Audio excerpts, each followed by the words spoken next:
Hi hello ಎಲ್ರಿಗೂ ನಮಸ್ಕಾರ, welcome back to my channel. ನೀವು ನೋಡ್ತಿದ್ದೀರಾ ಹರ್ಷಿತಾ ಬಿರೇಶ್ ವ್ಲಾಗ್ಸ್. ಇವತ್ತಿನ ವ್ಲಾಗ್ ಏನಪ್ಪ ಅಂತಂದರೆ, ಆಲ್ರೆಡಿ ತಮ್ಮನೇಲಿ ನೋಡಿರ್ತೀರಾ, ಇವತ್ತು Q&A ಸೆಷನ್ ಮಾಡ್ತಾ ಇದ್ದೀವಿ. ಸೊ ನನ್ನ ಒಂದು ಪ್ರೆಗ್ನೆನ್ಸಿ ರಿಲೇಟೆಡ್ ವೀಡಿಯೋಸಿಗೆ ತುಂಬ ಜನ ಡೌಟ್ಸ್ ಕೇಳಿದ್ದಾರೆ, ತುಂಬ ಕ್ವೆಶನ್ಸ್ ಬಂದಿದೆ, ತುಂಬ ಕಮೆಂಟ್ಸ್ ಬಂದಿದೆ. ಸೊ ಅದಕ್ಕೆಲ್ಲ ಇವತ್ತು ಆನ್ಸರ್ ಮಾಡೋಣ ಅಂತ ಅಂದ್ಬಿಟ್ಟು ಬಂದಿದ್ದೀನಿ. ಐ ಹೋಪ್ ನಿಮಗೆ ಈ ವಿಡಿಯೋ ಇಷ್ಟ ಆಗುತ್ತೆ ಅಂತ. ಯಾರು ಸ್ಕಿಪ್ ಮಾಡಿದೆ ಈ ವಿಡಿಯೋನ ನೋಡಿ. ಇದರಲ್ಲಿ ಸ್ವಲ್ಪ ಇನ್ಫಾರ್ಮೇಷನ್ಸ್ ಕೂಡ ಇರುತ್ತೆ ಅಬೌಟ್ ಪ್ರೆಗ್ನೆನ್ಸಿ. ಸೊ ನಿಮಗೆಲ್ಲ ಹೆಲ್ಪ್ ಆಗುತ್ತೆ ಅಂತ ಅಂದ್ಕೊಂಡಿದ್ದೀನಿ. ಅದಕ್ಕೂ ಮುಂಚೆ ಯಾರೆಲ್ಲ ನನ್ನ ಚಾನಲ್ಗೆ ಸಬ್ಸ್ಕ್ರೈಬ್ ಆಗಿಲ್ಲ, ಬೇಗ ಹೋಗಿ ಸಬ್ಸ್ಕ್ರೈಬ್ ಆಗಿ ಆ್ಯಂಡ್ ಬೆಲಕನ್ನ ಕ್ಲಿಕ್ ಮಾಡಿ, ಸೊ ದಟ್ ನನ್ನೆಲ್ಲ ವೀಡಿಯೋಸ್ ನಿಮಗೆ ಫಸ್ಟ್ ಬರುತ್ತೆ ಅಂತ ಹೇಳ್ತಾ ಲೆಟ್ಸ್ ಸ್ಟಾರ್ಟ್ ವಿಡಿಯೋ. ಸೊ ಈ ವಿಡಿಯೋನ ನಾನು ತುಂಬ ದಿನದಿಂದನೇ ಮಾಡಬೇಕಾಗಿತ್ತು, ಬಟ್ ನನ್ನ ಕಸಿನ್ ಮದುವೆ ಇದ್ದಿದ್ದರಿಂದ ಮತ್ತು ಸ್ವಲ್ಪ ನನಗೂ ಅನ್ಈಸಿ ಫೀಲ್ ಆಗ್ತಿದ್ರಿಂದ ನಾನು ಮಾಡೋದಕ್ಕಾಗಿರಲಿಲ್ಲ. ಅದಕ್ಕೆ ಇವಾಗ ಫ್ರೀಯಾಗಿ ಬಂದಿದ್ದೀನಿ. ಅದರಲ್ಲೂ ನಾನು ಏನೂ ರೆಡಿ ಆಗಿಲ್ಲ, ಸುಮ್ಮನೆ ಹೆಂಗೆ ರ್ಯಾಂಡಮ್ ಆಗಿ ಹಂಗೆ ವ್ಲಾಗ್ನ ಸ್ಟಾರ್ಟ್ ಮಾಡ್ಕೊಂಡಿದ್ದೀನಿ. ಇನ್ನು ಡಿಲೇ ಮಾಡ್ತಾ ಹೋದರೆ ನನಗೆ ಆಮೇಲೆ ನೀವು ಪಾಪ ಕಷ್ಟ ಆಗುತ್ತೆ. ತುಂಬ ಜನ ತುಂಬ ಕ್ವೆಶನ್ಸ್ ಕೇಳಿದ್ದೀರಾ, ಹೇಳಿ ಅಂತ ಅಂದ್ಬಿಟ್ಟು. ಸೊ ಅದಕ್ಕೆ ಇವತ್ತು ಆನ್ಸರ್ ಮಾಡೋಣ ಅಂತ ಬಂದಿದ್ದೀನಿ. ಸೊ ಸ್ಟಾರ್ಟ್ ಮಾಡೋಣ ಕ್ವೆಶನ್ಸ್ ಇಂದ. ಸೊ ಮ್ಯಾಮ್, NT ಸ್ಕ್ಯಾನಲ್ಲಿ ಎಲ್ಲನೂ ನಾರ್ಮಲ್ ಇದೆ, ಮಗು ಒಂದು ಕರಳು ಕಾಣಿಸ್ತಿದೆ ಅಂದರು. ಸೊ ಈ ಥರ ಏನಾದರೂ ಪ್ರಾಬ್ಲಮ್ಸ್ ಇತ್ತು ಮಗು ಬಗ್ಗೆ ಅಥವಾ ಏನಾದರೂ ಇತ್ತು ಅಂತಂದರೆ ಅದನ್ನು ನನ್ನ ಪ್ರಕಾರ ನೀವು ಗೈನಿಕ್ ಹತ್ರನೇ ಹೋಗಿ ಕೇಳೋದು ಒಳ್ಳೆಯದು. ಬಿಕಾಸ್ ನನಗೆ ಅದ್ರ ಬಗ್ಗೆ ಅಷ್ಟೆಲ್ಲ ಐಡಿಯಾ ಇಲ್ಲ.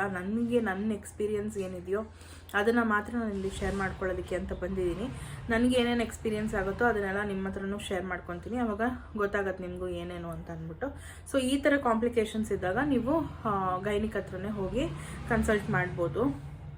ಆಮೇಲೆ ನನಗೂ ಈ ಮಂತ್ 18ಗೆ NT ಸ್ಕ್ಯಾನ್ ಇದೆ.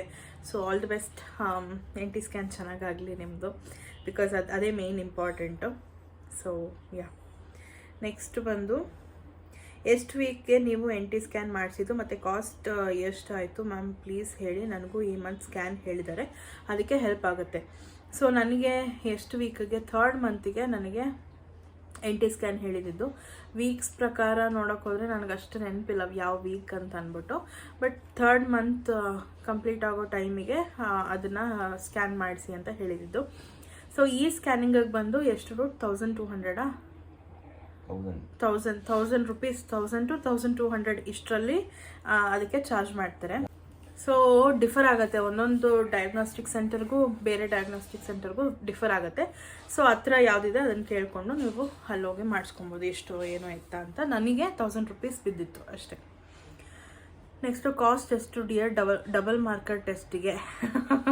ಸೊ ಈ ಡಬಲ್ ಮಾರ್ಕರ್ ಟೆಸ್ಟಿಗೆ ಆ್ಯಕ್ಚುಲಿ ಕಾಸ್ಟ್ ತುಂಬಾ ಆಗಿತ್ತು. ಎಷ್ಟು ದುಡ್ಡು? 3500 ರೂಪೀಸ್ ಆಗಿತ್ತು. ಜಸ್ಟ್ ಬರೀ ಅದೊಂದು ಡಬಲ್ ಮಾರ್ಕರ್ ಟೆಸ್ಟ್ಗೆ 3500 ರೂಪೀಸ್ ಆಗಿತ್ತು. ಓಕೆನಾ? ಇಬ್ಬರು ಕೂಡ ಅದನ್ನೇ ಕ್ವೆಶನ್ ಕೇಳಿದ್ದಾರೆ. ಆಮೇಲೆ ನಮ್ಮದು ಫಸ್ಟ್ ಸ್ಕ್ಯಾನ್ಲಿ early pregnancy scan yolk sac and CRL measurement ಎಷ್ಟು ಅಂತ ಕೇಳ್ಬೋದಾ ಮ್ಯಾಮ್? ಸೊ ಈಗ ಸದ್ಯಕ್ಕೆ ನಾನು ಅದ್ರ ಬಗ್ಗೆ ಎಲ್ಲ ಇನ್ಫಾರ್ಮೇಷನ್ ಏನೂ ಕೊಡೋದಿಲ್ಲ. ಬಿಕಾಸ್ ನನಗನ್ಸುತ್ತೆ ಸ್ವಲ್ಪ ಕೆಲವೊಂದು ಪ್ರೈವೇಟಾಗಿದ್ದರೆ ಒಳ್ಳೆಯದು ಅಂತ ನನಗನ್ಸುತ್ತೆ. ಸೊ ಅದಕ್ಕೆ ಇವಾಗಲೇ ಎಲ್ಲ ಹೇಳಲ್ಲ. ಇನ್ ಕೇಸ್ ನನಗೆ ಮಗು ಆದಮೇಲೆ ಟೈಮ್ ಇತ್ತು ಅಂತಂದರೆ ಅದ್ರ ಬಗ್ಗೆ ಎಲ್ಲ ನಿಮಗೆ ಡೀಟೇಲಾಗಿ ಹೇಳ್ತೀನಿ. ಇವಾಗ ಸದ್ಯಕ್ಕೆ ಅದನ್ನೆಲ್ಲ ಹೇಳೋದಕ್ಕಾಗೋದಿಲ್ಲ. ನಾನು ನೀವು ಹೇಳಿರೋ ಎಲ್ಲ ಟೆಸ್ಟ್ ಮಾಡಿಸಿದ್ದೀನಿ, ಬಟ್ ನೋ ಯೂಸ್. ನನಗೆ PCOS ಇದೆ, ವೆಯ್ಟ್ ಲಾಸ್ ಮಾಡಿದ್ದೀನಿ. ಕೆಲವೊಬ್ರಿಗೆ ಟೈಮ್ ತೊಗೊಳುತ್ತೆ. ಎಲ್ಲ ಟೆಸ್ಟ್ ಮಾಡಿಸಿನೂ ಏನೂ ಪ್ರಾಬ್ಲಮ್ ಇಲ್ಲ, ಎಲ್ಲನೂ ಚೆನ್ನಾಗಿದೆ ಅಂತಂದ್ರೂ ಅವ್ರಿಗೆ ಕನ್ಸೀವ್ ಆಗೋದಕ್ಕೆ ಕಷ್ಟ ಆಗ್ತಿರುತ್ತೆ. ನಾನು ತುಂಬ ಜನ ನೋಡಿದ್ದೀನಿ ನನ್ನ ಸುತ್ತಮುತ್ತ ಇರೋರ್ನೇ, ಏನೂ ಪ್ರಾಬ್ಲಮ್ PCOS ಆಗಲಿ PCOD ಆಗಲಿ ಏನೂ ಇರೋದಿಲ್ಲ. ಅಂಥವ್ರಿಗೇ ಸ್ವಲ್ಪ ಕಷ್ಟ ಆಗುತ್ತೆ ಕನ್ಸೀವ್ ಆಗೋದು. ಸೊ ನಿಮಗೆ PCOS ಇದೆ ಅಂತ ಹೇಳ್ತಿದ್ದೀರಾ ಆ್ಯಂಡ್ ವೆಯ್ಟ್ ಲಾಸ್ ಕೂಡ ಮಾಡಿದ್ದೀನಿ ಅಂತ ಹೇಳ್ತಿದ್ದೀರಾ. ಸೊ ಸ್ವಲ್ಪ ವೇಟ್ ಮಾಡಿ ಆ್ಯಂಡ್ ನಿಮ್ಮ ಮೇಲೆ ನಿಮಗೆ ನಂಬಿಕೆ ಇರಲಿ, ದೇವ್ರ ಮೇಲೆ ನಂಬಿಕೆ ಇರಲಿ ಅಂತ ಹೇಳ್ತೀನಿ ಅಷ್ಟೇನೆ. ಆಗ ಟೈಮ್ಗೆ ಪಕ್ಕ ಆಗೇ ಆಗುತ್ತೆ. ನೆಕ್ಸ್ಟ್ ಬಂದು, ಅಕ್ಕ ಈಗ ಪ್ರೆಗ್ನೆಂಟಾ ನೀನು? ಆಫ್ಕೋರ್ಸ್ ಪ್ರೆಗ್ನೆಂಟ್ ಇಲ್ದಿರಾ ವೀಡಿಯೋಸ್ ಹೆಂಗೆ ಮಾಡಲಿ ನಾನು? ಓಕೆ. ಅದು ಅಕ್ಕ ವಜಾನ ಡ್ರೈ ಇದೆ, ಪ್ರೆಗ್ನೆಂಟ್ ಆಗಲ್ವಾ? ವೈಟ್ ಬ್ಲೀಡಿಂಗ್ ಆಗಲ್ಲ, ಸ್ವಲ್ಪ ಆಗುತ್ತೆ, ಏನು ಮಾಡಬೇಕು ಅಕ್ಕ ಪ್ಲೀಸ್ ಹೇಳಿ. ಹಾಗೇನಿಲ್ಲ. ಅಂದರೆ ಇವ್ರು ಕೇಳ್ತಿರೋದು ಹೆಂಗೆ ಅಂತಂದರೆ, ವಜಾನ ಡ್ರೈ ಇದೆ, ವೈಟ್ ಬ್ಲೀಡಿಂಗ್ ವೈಟ್ ಡಿಸ್ಚಾರ್ಜ್ ಆಗ್ತಾ ಇದೆ, ಅದರಿಂದ ನಮಗೆ ಪ್ರೆಗ್ನೆನ್ಸಿ ಆಗಲ್ವಾ ಅಂತ. ಸೊ ಆಬ್ವಿಯಸ್ಲಿ ವೈಟ್ ಡಿಸ್ಚಾರ್ಜ್ ಆಗ್ತಿದೆ ಅಂತಂದರೆ ಇಮಿಡಿಯೇಟಾಗಿ ನೀವು ಡಾಕ್ಟರ್ ಹತ್ರ ಹೋಗಬೇಕು. ಬಿಕಾಸ್ ವೈಟ್ ಡಿಸ್ಚಾರ್ಜು ಜಾಸ್ತಿ ಹೋಗಬಾರ್ದು ಆಯಿತಾ ಲೇಡೀಸಲ್ಲಿ. ಸೊ ಆ ಥರ ಆಗ್ತಿದೆ ನಿಮಗೆ ಅಂತಂದರೆ ಗೈನಿಕ್ ಹತ್ರ ಹೋಗಿ ಕನ್ಸಲ್ಟೇಷನ್ ತೊಗೊಳ್ಳಿ. ಸೊ ಅವ್ರು ಹೇಳ್ತಾರೆ ಏನೇನು ಮಾಡಬೇಕು ಅಂತ ಅಂದ್ಬಿಟ್ಟು. ಸೊ ಇದಕ್ಕಿಷ್ಟೇ ಆನ್ಸರು. ಆಮೇಲೆ ಮ್ಯಾಮ್ ಯಾವ ಹಾಸ್ಪಿಟಲಲ್ಲಿ ಟ್ರೀಟ್ಮೆಂಟ್ ತೊಗೊತಿದ್ದೀರಾ ಹೇಳಿ ಅಡ್ರೆಸ್ ಪ್ಲೀಸ್. ನಾನು ಲಾಸ್ಟ್ ವೀಡಿಯೋನಲ್ಲಿ ಹೇಳಿದ್ದೀನಿ ನಾನು ಯಾವ ಡಾಕ್ಟರ್ ಹತ್ರ ತೋರಿಸ್ತಾ ಇದ್ದೀನಿ ಆ್ಯಂಡ್ ಲೊಕೇಶನ್ ಎಲ್ಲಿ ಬರುತ್ತೆ ಆ್ಯಂಡ್ ಅವ್ರ ಫೋನ್ ನಂಬರ್ ಕೂಡ ಹಾಕಿದ್ದೀನಿ. ಸೊ ಚೆಕ್ಔಟ್ ಮಾಡಿಲ್ಲ ಅಂದರೆ ಹೋಗಿ ಚೆಕ್ಔಟ್ ಮಾಡಿ, ಓಕೆನಾ. ಓಕೆ, ಯಾರೊಬ್ರು ಕಳಿಸಿದ್ರೆ ಪಾಲಿಸಿಸ್ಟಿಕ್ ನಾಟ್ ಪಿಲಿಯೆಸ್ಟಿಕ್ ಅಂತ. ನಾನು ಪಿಲಿಯೆಸ್ಟಿಕ್ ಅಂತ ಯಾವುದೇ ವಿಡಿಯೋನಲ್ಲೂ ಮೆನ್ಷನ್ ಮಾಡಿಲ್ಲ, ಪಾಲಿಯೆಸ್ಟಿಕ್ ಅಂತಲೇ ಮೆನ್ಷನ್ ಮಾಡಿರೋದು. ಡೌಟ್ ಇದ್ದರೆ ಇನ್ನೊಂದ್ಸತಿ ಹೋಗಿ ಚೆಕ್ ಮಾಡ್ಕೊಳ್ಳಿ. ನೀವು ಎಷ್ಟು ವೆಯ್ಟ್ ಇದ್ದೀರಾ ಆ್ಯಂಡ್ ಎಷ್ಟು ವೆಯ್ಟ್ ಲಾಸ್ ಮಾಡಿದ್ದೀರಾ ಸಿಸ್, ಅಂದರೆ ನಾನು PCOS ಇದ್ದಾಗ ಎಷ್ಟು ವೆಯ್ಟ್ ಇದ್ದೆ, ಇವಾಗ ಎಷ್ಟು ವೆಯ್ಟ್ ಲಾಸ್ ಮಾಡಿದ್ದೀನಿ PCOSಗೋಸ್ಕರ, ಅಂದರೆ ಅದು ಕಮ್ಮಿ ಆಗೋಕ್ಕೋಸ್ಕರ ಅಂತ ಕೇಳಿದ್ದಾರೆ. ಸೊ ನಿಜ ಹೇಳಬೇಕಂತಂದರೆ ನಾನು ವೆಯ್ಟ್ ಲಾಸು ಜಾಸ್ತಿ ಮಾಡಿಲ್ಲ. ಅರೌಂಡ್ 1 to 2 kgs ಕಮ್ಮಿ ಆಗಿರ್ಬೋದೇನೋ ಅಷ್ಟೇನೆ, ಜಾಸ್ತಿ ಮಾಡಲಿಲ್ಲ. ಬಟ್ ಏನಂದರೆ ನಾನು ವಾಕಿಂಗ್ ಮಾಡ್ತಿದ್ದೆ, ಅಂದರೆ ತುಂಬ ಆ್ಯಕ್ಟಿವ್ ಆಗಿರ್ತಿದ್ದೆ. ಸೊ ಅದು ನನಗೆ ಹೆಲ್ಪ್ ಆಯಿತು. ವಾಕಿಂಗ್ ಎಲ್ಲ ಮಾಡ್ತಿದ್ದೆ, ಜೊತೆಗೆ ಜಂಕ್ ಫುಡ್ನ ಮೇಯ್ನಾಗಿ ನಾನು ಅವಾಯ್ಡ್ ಮಾಡಿದ್ದೆ, ಯಾವುದು ತಿಂತಾನೆ ಇರಲಿಲ್ಲ ಹೇಳಬೇಕಂತಂದರೆ. ಸೊ ಅದು ನನಗೆ ಹೆಲ್ಪ್ಫುಲ್ ಆಯಿತು ಅಂತ ಹೇಳ್ಬೋದು. ಆ್ಯಂಡ್ ನೀವು ಕೂಡ ಅದನ್ನೇ ಫಾಲೋ ಮಾಡಿ ಆಯಿತಾ. ನೆಕ್ಸ್ಟ್ ಬಂದು ಟೆಂಪಲ್ ಪ್ಲೇಸ್ ಹೇಳಿ ಅಂತ ಕೇಳಿದ್ದೀರಾ. ಸೊ ನನಗೆ ಟೆಂಪಲ್ ಬಂದು ಕೊರಗಜ್ಜ ಎಲ್ಲಿರೋದು ದುಡೋದು ಎಕ್ಸಾಕ್ಟ್ ಲೊಕೇಶನ್ ನಮಗೂ ಗೊತ್ತಿಲ್ಲ. ನಾನು ಅವ್ರದ್ದು ಕುಕ್ಕೆಗೆ ಹೋಗೋ ರೋಡು, ಅವ್ರದ್ದು ನಂಬರ್ನ ಇಲ್ಲಿ ಕೆಳಗಡೆ ಡಿಸ್ಕ್ರಿಪ್ಷನಲ್ಲಿ ಇಲ್ಲಿ ಕೆಳಗಡೆ ಹಾಕಿರ್ತೀನಿ. ಆ್ಯಂಡ್ ಡಿಸ್ಕ್ರಿಪ್ಷನಲ್ಲಿ ಕೂಡ ಅವ್ರದ್ದು ನಂಬರ್ ಹಾಕಿರ್ತೀನಿ. ಅವ್ರಿಗೆ ಕಾಂಟ್ಯಾಕ್ಟ್ ಮಾಡಿಕೊಂಡು, ಅದು ಪೂಜಾರಿ ಅವರು ಕಾಂಟ್ಯಾಕ್ಟ್ ಮಾಡಿಕೊಂಡು ನೀವು ಹೋಗಿ ಬರ್ಬೋದು ಆಯಿತಾ. ಅವ್ರ ಅಡ್ರೆಸ್ ಕಳಿಸ್ತಾರೆ. ಆ್ಯಂಡ್ ನೆಕ್ಸ್ಟ್ ಕ್ವೆಶ್ಚನು, ನನಗೆ Feb 26 ಪೀರಿಯಡ್ಸ್ ಡೇಟ್ ಇದೆ, 22 ಡೇಸ್ಗೆ ಬ್ಲೀಡಿಂಗ್ ಆಯಿತು, ಸ್ವಲ್ಪ 1 ಡ್ರಾಪ್ ಅಷ್ಟೇ, ಯಾವಾಗ ಚೆಕ್ ಮಾಡಬೇಕು ಮ್ಯಾಮ್? ಆ ಥರ ನಿಮಗೆ ಅನ್ನಿಸ್ತು ಅಂತಂದರೆ 1 ವೀಕ್ ಬಿಟ್ಟು ಚೆಕ್ ಮಾಡಿ. ಬಿಕಾಸ್ ಪೀರಿಯಡ್ಸ್ ಮಿಸ್ ಆದಮೇಲೆ ಚೆಕ್ ಮಾಡೋದು ಒಳ್ಳೆಯದು.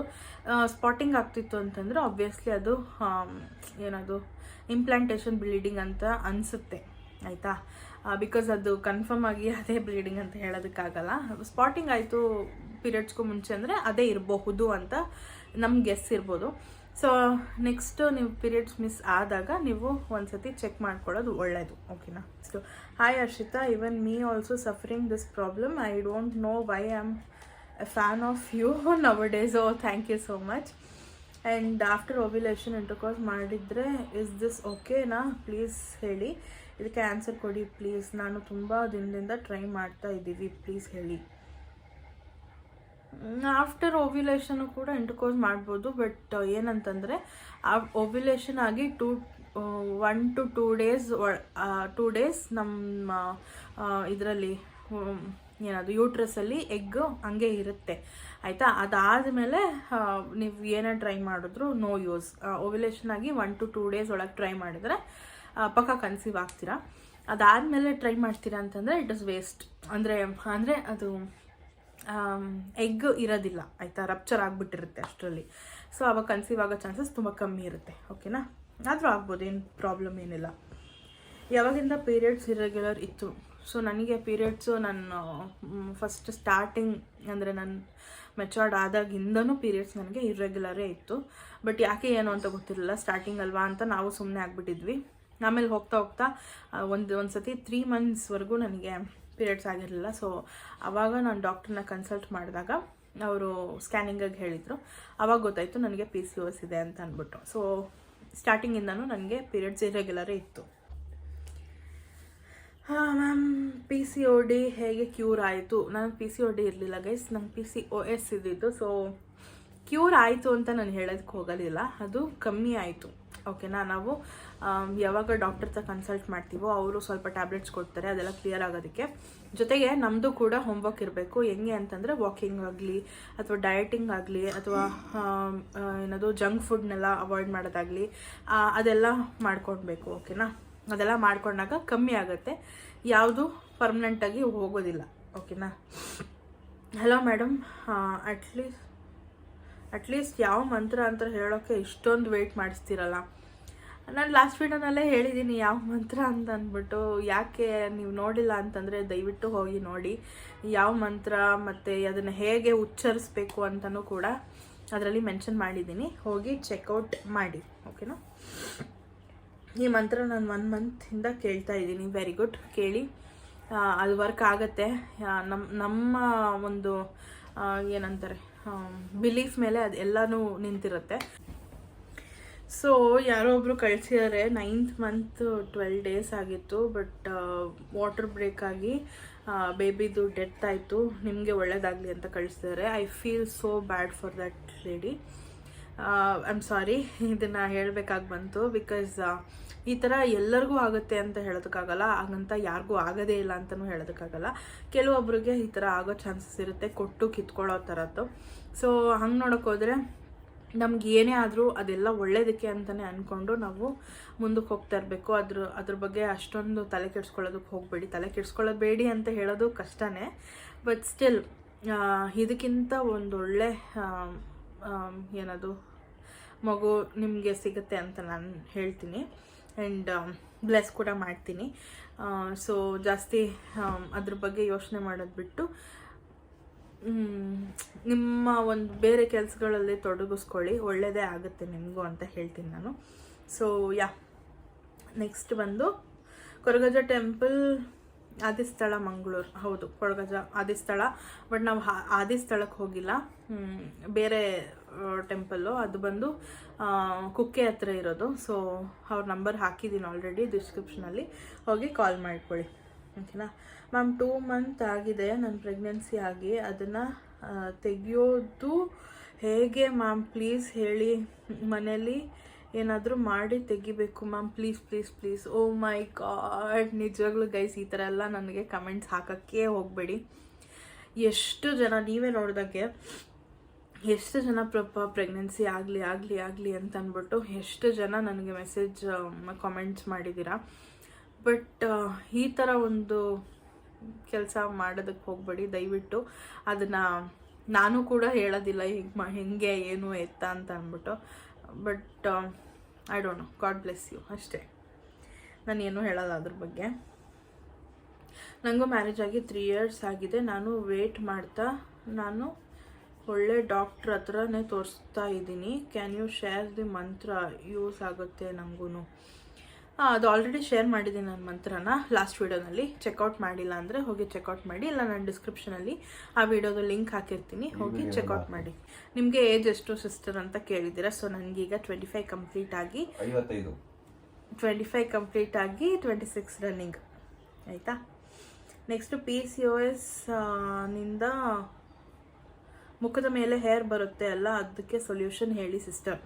ಹೌದು, PCOS ಇಂದ ಮುಖದ ಮೇಲೆ ಹೇರ್ ಆಗಿರ್ಬೋದು, ಅಥವಾ ಪಿಂಪಲ್ಸು, ಆ್ಯಕ್ನೆ ಸ್ಪಾಟ್ಸು ಆ ಥರದ್ದೆಲ್ಲ ಬರ್ತಾ ಇರುತ್ತೆ. ಸೊ ಅದಕ್ಕೆ ಏನು ಸೊಲ್ಯೂಷನ್ ಅಂತ ಅಂದ್ಬಿಟ್ಟು ನಾನು ಬರೋ ಮುಂದಿನ ವೀಡಿಯೋಗಳಲ್ಲಿ ಹೇಳ್ತೀನಿ. ಬಿಕಾಸ್ ಇದು ಪ್ರೆಗ್ನೆನ್ಸಿ ರಿಲೇಟೆಡ್ ವಿಡಿಯೋ ಆಗಿರೋದ್ರಿಂದ ಅದ್ರ ಬಗ್ಗೆ ಕ್ವೆಶನ್ಸ್ ಮಾತ್ರ ನಾನು ಇಲ್ಲಿ ಪಿಕ್ ಮಾಡ್ತಾ ಇದ್ದೀನಿ. ಸೊ ನೆಕ್ಸ್ಟ್ ಬರೋ ವೀಡಿಯೋಸಲ್ಲಿ ನಾನು ಅದು ಖಂಡಿತವಾಗ್ಲೂ ಹೇಳ್ತೀನಿ, ಓಕೆನಾ. ವೇಟ್ ಮಾಡಿ. ನೆಕ್ಸ್ಟ್ ಕ್ವೆಶನ್, ನಿಮಗೆ ಬ್ರೆಸ್ಟ್ ಪೇನ್ ಇತ್ತಾ, ಯಾವಾಗಿಂದ ಸ್ಟಾರ್ಟ್ ಆಯಿತು? ಸೊ ನನಗೆ ಬ್ರೆಸ್ಟ್ ಪೇನ್ ಅಂತೆಲ್ಲ ಏನೂ ಇಲ್ಲ, ಬಟ್ ಸ್ವಲ್ಪ ಬ್ರೆಸ್ಟ್ ಎನ್ಲಾರ್ಜ್ಮೆಂಟ್ ಆಗಿದೆ. ಈ ಟೈಮಲ್ಲಿ ಅದು ಕಾಮನ್. ಸೊ ಅದ್ರ ಬಗ್ಗೆ ಎಲ್ಲ ತಲೆ ಕೆಡಿಸ್ಕೊಳ್ಳೋ ಅವಶ್ಯಕತೆ ಇಲ್ಲ. ಇವಾಗ ಸದ್ಯಕ್ಕೆ ನನಗೇನು ಬ್ರೆಸ್ಟ್ ಪೇನ್ ಆಗಲಿ ಆ ಥರದ್ದೆಲ್ಲ ಏನೂ ಇಲ್ಲ ಹೇಳಬೇಕಂತಂದರೆ. ಕೆಲವೊಬ್ಬರೊಬ್ರಿಗೆ ಇರಲ್ಲ ಅಂತ ನಾನು ಹೇಳೋದಿಲ್ಲ. ಇನ್ ಕೇಸ್ ಅದು ಹೆವಿ ಆಯಿತು, ಸಿವಿಯರ್ ಆಯಿತು ಅಂತಂದರೆ ಅವಾಗ ನೀವು ಗೈನಿಕ್ ಹತ್ರ ಹೋಗಲೇಬೇಕು, ಓಕೆನಾ. ಅಕ್ಕ ನೀವು ಎಷ್ಟು ಮಂತ್ಸ್ ಆ ಮಂತ್ರನ ಕೇಳಿದ್ರಿ, ಪ್ಲೀಸ್ ರಿಪ್ಲೈ ಮಾಡಿ. ನಾನು ಕೇಳ್ತೀನಿ ಈ ಮಂತಿಂದ, ಪ್ಲೀಸ್ ರಿಪ್ಲೈ ಮಾಡಿ. ಸೊ ನಾನು ಆ ಮಂತ್ರನ ಆಲ್ಮೋಸ್ಟ್ ನಾನು ಒಂದು 2-3 ಮಂತ್ಸಿಂದ ಕೇಳ್ತಾ ಬಂದಿದ್ದೆ. ಅಂದರೆ ನಾನು ರೆಗ್ಯುಲರಾಗಿ ಕೇಳ್ತಿರ್ಲಿಲ್ಲ. ನನಗೆ ಯಾವಾಗ ಕೇಳಬೇಕು ಅನಿಸುತ್ತೆ, ಯಾವಾಗ ಟೈಮ್ ಸಿಗುತ್ತೋ ಆವಾಗೆಲ್ಲ ನಾನು ಕೇಳ್ತಿದ್ದೆ. ಅದನ್ನು ಜಾಸ್ತಿ ಅಂದರೆ ನಾನು ಮಲ್ಕೊಬೇಕಾದ್ರೆ, ನೈಟ್ ಮಲ್ಕೊಬೇಕಾದ್ರೆ ಕೇಳ್ತಿದ್ದೆ. ಸೊ ಮ್ಯಾಮ್ 2 ಟ್ಯೂಬ್ಸ್ ಬ್ಲಾಕ್ ಆಗಿದೆ, ಅದಕ್ಕೆ ಏನು ಮಾಡಬೇಕು?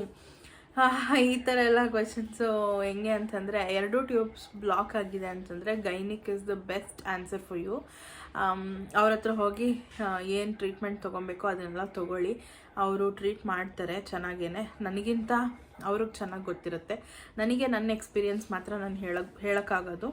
ಸೊ ಈ ಥರ ಎಲ್ಲ ಇತ್ತು ಅಂತಂದರೆ ನೀವು ಗೈನಿಕ್ ಹತ್ರನೇ ಹೋಗಿ ಅವ್ರ ಹತ್ರ ಕನ್ಸಲ್ಟೇಷನ್ ತಗೊಳ್ಳಿ. Okay, next question, hospital name ಏನು ಅಂತ ಕೇಳಿದ್ದೀರಾ. ಮಾತೃ ಕ್ಲಿನಿಕ್ ಅಂತ ಅಂದ್ಬಿಟ್ಟು ಕೆಂಗೇರಿ ಸ್ಯಾಟಲೈಟ್ ಟೌನಲ್ಲಿರೋದು. So don't know why but I have become your fan sis. Thank you so much. ನಿಮಗೆ 7th ವೀಕ್ ಆದಮೇಲೆ ಹಾರ್ಟ್ ಬೀಟ್ ಬಂದಿದ್ದ? ಎಸ್, ನನಗೆ 8th ವೀಕ್ಗೆ ಹಾರ್ಟ್ ಬೀಟ್ ಬಂದಿದ್ದು. ಮೇ ಬಿ 7th ವೀಕಿಗೆ ಚೆಕ್ ಮಾಡಿಸಿದ್ರು ಬಂದಿರ್ತಿತ್ತೇನೋ ನಾನು, ಬಟ್ 8th ವೀಕಿಗೆ ಹೋಗಿದ್ದರಿಂದ 8th ವೀಕಿಗೆ ಹಾರ್ಟ್ ಬೀಟ್ ಬಂದಿದ್ದು. ಓಕೆನಾ.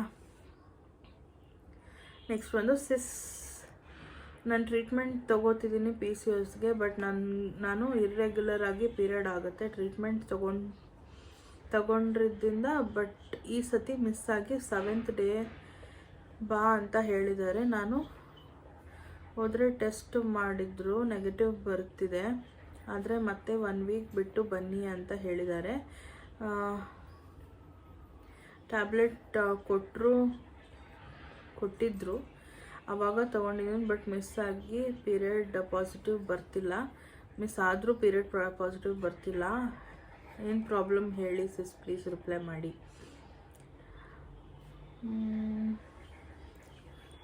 ಸೊ ಈ ಥರ ಇದ್ದಾಗ ಅಂದರೆ ಹೆಂಗೆ ಅಂತಂದರೆ, ಇವಾಗ ನಾವೊಂದು 3 ಮಂತ್ಸಲ್ಲಿ ಕನ್ಸೀವ್ ಆಗ್ತೀವಿ ಅಂತ ಇದ್ದರೆ, ಇವಾಗ ಫಸ್ಟ್ ಮಂತಲ್ಲಿ 1-2 ಡೇಸ್ ಬಿಟ್ಟು ಅಥವಾ ಒಂದು ಪೀರಿಯಡ್ಸ್ ಆಗಿ ಒಂದು 2 ಡೇಸ್ ಆದಮೇಲೆ ಪೀರಿಯಡ್ಸ್ ಆಗ್ತೀವಿ, ಆಯಿತಾ. ಸೆಕೆಂಡ್ ಮಂತ್ ಬಂದು ಪೀರಿಯಡ್ಸ್ ಡೇಟ್ ಮಿಸ್ ಆಗಿ ಒಂದು 5 ಡೇಸ್ ಆದಮೇಲೆ ಪೀರಿಯಡ್ಸ್ ಆಗ್ತೀವಿ. 3rd ಮಂತಿಗೆ ನಮಗೆ ಫುಲ್ ಪೀರಿಯಡ್ಸ್ ನಿಂತೋಗ್ಬಿಡುತ್ತೆ, ಅಂದರೆ ಕನ್ಸೀವ್ ಆಗಿಬಿಡ್ತೀವಿ. ಸೊ ಆ ಥರ ಕೂಡ ಇರಬಹುದು ನಿಮಗೆ ಅಂತ ನನಗನ್ಸುತ್ತೆ.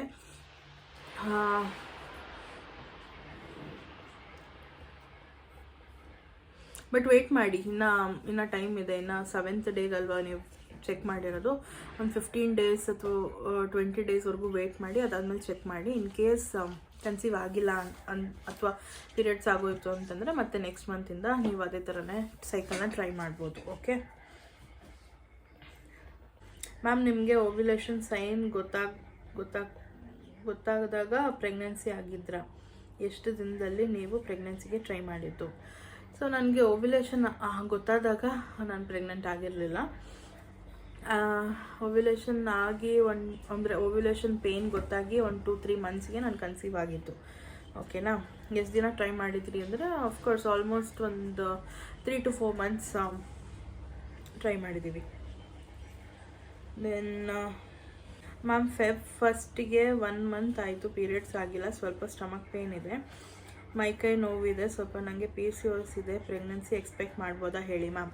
ಸೊ ಈ ಥರ ಎಲ್ಲ ಇದ್ದಾಗ ಒಂದ್ಸತಿ ಚೆಕ್ ಮಾಡಿ ಕನ್ಫರ್ಮ್ ಮಾಡ್ಕೊಳ್ಳೋದು ತುಂಬಾ ಒಳ್ಳೆಯದು. ಒಂದ್ಸತಿ ಚೆಕ್ ಮಾಡಿ, ಅವಾಗ ನಿಮಗೆ ಗೊತ್ತಾಗುತ್ತೆ ಏನು ಎತ್ತಾ ಅಂತ ಅಂದ್ಬಿಟ್ಟು. ಎಕ್ಸ್ಪೆಕ್ಟ್ ಮಾಡ್ಬೋದಾ ಅಂತಂದರೆ ಈ ಥರ ಸಿಚುವೇಶನ್ಸ್ ತುಂಬ ಜನಕ್ಕೆ ಬರುತ್ತೆ, ಬಟ್ ನೋಡೋಕೆ ಹೋದರೆ ಆಮೇಲೆ ಕನ್ಸೀವ್ ಆಗಿರಲ್ಲ. ಸೊ ಒಂದ್ಸತಿ ಚೆಕ್ ಮಾಡಿಬಿಟ್ಟು ಆಮೇಲೆ ಕನ್ಫರ್ಮ್ ಮಾಡ್ಕೊಳ್ಳಿ, ಆಯಿತಾ. ನನಗೆ 20ಗೆ ಡೇಟ್ ಇದೆ, ಆದರೆ ನಾಳೆ, ಬಟ್ 29 ದಿನ ಸೈಕಲ್ ನಂದು. ಆ್ಯಂಡ್ ನನಗೂ ಕಾಲು ಸೊಂಟ ನೋವು ಬರ್ತಿದೆ 3 ಡೇಸಿಂದ. ಇದು ಪ್ರೆಗ್ನೆನ್ಸಿ ಸಿಂಪ್ಟಮ್ಸಾ? ಅಂದರೆ ಇವಾಗ ಸೊಂಟ ನೋವ್ತಿದೆ ಅಥವಾ ಕಾಲು ಕೈ ನೋವ್ತಿದೆ ಅಂತಂದರೆ ಬರೀ ಪ್ರೆಗ್ನೆಂಟ್ ಆದಾಗ ಮಾತ್ರನೇ ಆ ಥರ ನೋವುತ್ತೆ ಅಂತ ಹೇಳೋದಕ್ಕಾಗಲ್ಲ. ಈಗ ಪೀರಿಯಡ್ಸ್ ಆಗೋ ಟೈಮಲ್ಲಿ ಕೂಡ ನಮಗೆ ಸೊಂಟ ನೋವು ಬರುತ್ತೆ, ಸ್ವಲ್ಪ ಕಾಲು ಕೈಯೆಲ್ಲ ನೋವು ಬರುತ್ತೆ. ಸಿಕ್ಕಾಪಟ್ಟೆ ಅಂದರೆ ಕಾಲು ನೋವು ಬರೋದು, ನನಗೂ ಕಾಲು ನೋವು ಬರ್ತಿತ್ತು. ಅದು ಬಿಟ್ಟರೆ ಸೊಂಟ ನೋವು ಬರೋದು, ಹೊಟ್ಟೆ ನೋವು ಬರೋದು, ಈ ಥರದ್ದೆಲ್ಲ ಇರುತ್ತೆ. ಅದನ್ನು ನಾವು ಪ್ರೆಗ್ನೆನ್ಸಿ ಅಂದ್ಕೊಳ್ಳೋದು ತುಂಬಾ ತಪ್ಪು.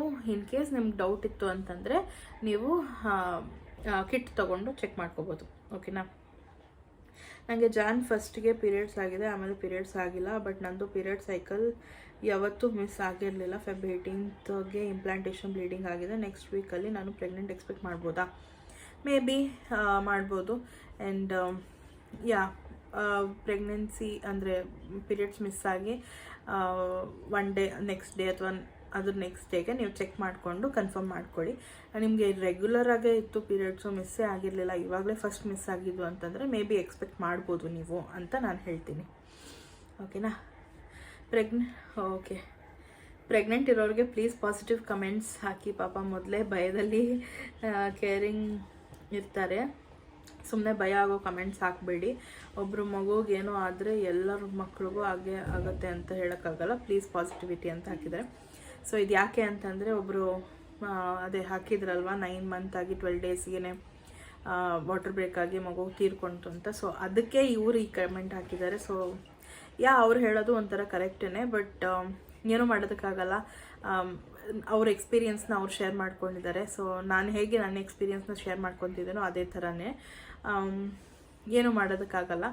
ಸೊ ಯಾರೂ ಭಯ ಪಡೋದಕ್ಕೆ ಹೋಗಬೇಡಿ. ಎಲ್ಲರೂ ಒಬ್ರಿಗೆ ಹಂಗಾಗಿದೆ ಅಂದರೆ ಎಲ್ಲರಿಗೂ ಹಾಗೆ ಆಗುತ್ತೆ ಅಂತ ಹೇಳೋದಕ್ಕಾಗೋದಿಲ್ಲ. ಸೊ ಯಾರೂ ಭಯ ಪಡೋದಕ್ಕೆ ಹೋಗಬೇಡಿ, ಸ್ಟ್ರಾಂಗ್ ಆಗಿರಿ ಅಷ್ಟೇನೆ. ಓಕೆನಾ? ಹಲೋ ಮ್ಯಾಮ್, ನಂದು 25 ಜಾನ್ಗೆ ಪೀರಿಯಡ್ಸ್ ಆಗಿತ್ತು. ಟಿಲ್ ನಾವು ನನಗೆ ಪೀರಿಯಡ್ಸ್ ಆಗಿಲ್ಲ. ಪ್ರೆಗ್ನೆನ್ಸಿ ಎಕ್ಸ್ಪೆಕ್ಟ್ ಮಾಡ್ಬೋದಾ? ಮೇ ಬಿ ನಿಮಗೆ ರೆಗ್ಯುಲರ್ ಪೀರಿಯಡ್ಸ್ ಇತ್ತು ಅಂತಂದರೆ ಎಕ್ಸ್ಪೆಕ್ಟ್ ಮಾಡ್ಬೋದು. ಯಾವುದಕ್ಕೂ ಒಂದು ಸತಿ ಚೆಕ್ ಮಾಡಿಕೊಂಡು ನಿಮ್ಮ ಡೌಟ್ನ ಕ್ಲಿಯರ್ ಮಾಡ್ಕೊಳ್ಳಿ ಅಷ್ಟೇ. ಸೊ ಇದಿಷ್ಟು ಆಗಿತ್ತು ನನ್ನ pregnancy related questions. I think ನಿಮ್ಮೆಲ್ಲರಿಗೂ ಇದರಲ್ಲಿ ಆನ್ಸರ್ ಸಿಕ್ಕಿದೆ ಅಂತ. ತುಂಬ ಜನ ಕೇಳಿರೋದು ನೀವು ಯಾವ ಡಾಕ್ಟರ್ಸ್ ತೋರಿಸ್ತಾ ಇದ್ದೀರಾ ಮತ್ತು ಯಾವ ಮಂತ್ರ ಹೇಳ್ತಾ ಇದ್ದೀರಾ ಅಂತ. ನಾನು ಲಾಸ್ಟ್ ವೀಡಿಯೋನಲ್ಲಿ ಇದ್ರ ಬಗ್ಗೆ ಫುಲ್ ಇನ್ಫಾರ್ಮೇಷನ್ನೇ ಕೊಟ್ಟಿದ್ದೀನಿ. ಇನ್ ಕೇಸ್ ನೋಡಿಲ್ಲ ಅಂದರೆ ಹೋಗಿ ನೋಡಿ, ಇಲ್ಲ ಅಂತಂದರೆ ನಾನು ಡಿಸ್ಕ್ರಿಪ್ಷನಲ್ಲಿ ಅದ್ರ ಬಗ್ಗೆ ಎಲ್ಲ ಇನ್ಫಾರ್ಮೇಷನ್ ಹಾಕಿರ್ತೀನಿ ಅಥವಾ ವಿಡಿಯೋ ಲಿಂಕ್ನ ಹಾಕಿರ್ತೀನಿ, ಹೋಗಿ ಚೆಕ್ಔಟ್ ಮಾಡಿ. ಓಕೆನಾ? ಸೊ ಐ ಹೋಪ್ ನಿಮ್ಮೆಲ್ಲರಿಗೂ ವಿಡಿಯೋ ಇಷ್ಟ ಆಗಿದೆ ಅಂತ. ಇಷ್ಟ ಆಗಿದೆ ಲೈಕ್ ಮಾಡಿ, ಶೇರ್ ಮಾಡಿ, ಕಮೆಂಟ್ ಮಾಡಿ ಆ್ಯಂಡ್ ಸಬ್ಸ್ಕ್ರೈಬ್ ಮಾಡ್ಕೊಳ್ಳಿ. ಬೆಲ್ಲೈಕನ್ನ ಕ್ಲಿಕ್ ಮಾಡಿ. ಸೊ ನನ್ನೆಲ್ಲ ವಿಡಿಯೋಸ್ ನಿಮಗೆ ಫಸ್ಟ್ ಬರುತ್ತೆ ಅಂತ ಹೇಳ್ತಾ, ಏನೇ ಡೌಟ್ಸ್ ಇದ್ರೂ ನನ್ನ ಕೇಳ್ಬೋದು ನೀವು. ಆದರೆ ನಾನು ಏನು ಹೇಳ್ತೀನಿ ಅಂದರೆ ನನ್ನ ಎಕ್ಸ್ಪೀರಿಯೆನ್ಸ್ ಏನಿದೆಯೋ ಅದ್ರ ಬಗ್ಗೆ ಹೇಳ್ತೀನಿ. ಇವಾಗ ನಿಮ್ಗೆ ಏನಾದರೂ ಎಕ್ಸ್ಟ್ರಾ ಕ್ವೆಶನ್ಸ್ ಇತ್ತು ಅಥವಾ ಗೈನಿಕ್ ಹತ್ರ ಏನು ಕೇಳಬೇಕು ಅದನ್ನು ನನ್ನ ಹತ್ರ ಕೇಳ್ತಿದ್ದೀರಾ ಅಂತಂದರೆ, ಇನ್ ಕೇಸ್ ನಾನು ಅದನ್ನು ನೋಡಿಬಿಟ್ಟು ಅದ್ರ ಬಗ್ಗೆ ತಿಳ್ಕೊಂಡು ನಿಮ್ಮೆಲ್ಲರಿಗೂ ಇನ್ಫಾರ್ಮೇಷನ್ಸ್ನ ಕೊಡ್ತೀನಿ. ಓಕೆನಾ? ಸೊ ಇವಾಗ ನಾನು ನೆಕ್ಸ್ಟು ವಿಡಿಯೋ ಬಂದು ನನ್ನ ಸೆಕೆಂಡ್ ಟ್ರೈಮಿಸ್ಟರ್ ವಿಡಿಯೋ ಹಾಕಬೇಕು. ಆದಷ್ಟು ಬೇಗ ಮಾಡಿ ಹಾಕ್ತೀನಿ. ಸೆಕೆಂಡ್ ಟ್ರೈಮಿಸ್ಟರಲ್ಲಿ ಯಾವ್ಯಾವ ಟೆಸ್ಟ್ಸ್ ಇತ್ತು, ಯಾವ್ಯಾವ ಬ್ಲಡ್ ಟೆಸ್ಟ್ ಮಾಡಿಸ್ದೆ, ಯಾವ್ಯಾವ ಸ್ಕ್ಯಾನಿಂಗ್ ಮಾಡಿಸ್ದೆ ಅಂತ ಅಂದ್ಬಿಟ್ಟು ಎಲ್ಲ ಹೇಳ್ತೀನಿ. ಆ್ಯಂಡ್ ಯಾರೆಲ್ಲ ನನ್ನ ಲಾಸ್ಟ್ ವಿಡಿಯೋ ಅಂದರೆ ನಂದು ಫಸ್ಟ್ ಟ್ರೈಮಿಸ್ಟರ್ ವಿಡಿಯೋ ನೋಡಿಲ್ಲ ಅಂತಂದರೆ ದಯವಿಟ್ಟು ಹೋಗಿ ನೋಡಿ. ಅದರಲ್ಲೂ ಸ್ವಲ್ಪ ಇನ್ಫಾರ್ಮೇಷನ್ಸ್ ನಿಮಗೆ ಸಿಗುತ್ತೆ. So thank you so much for watching. Bye.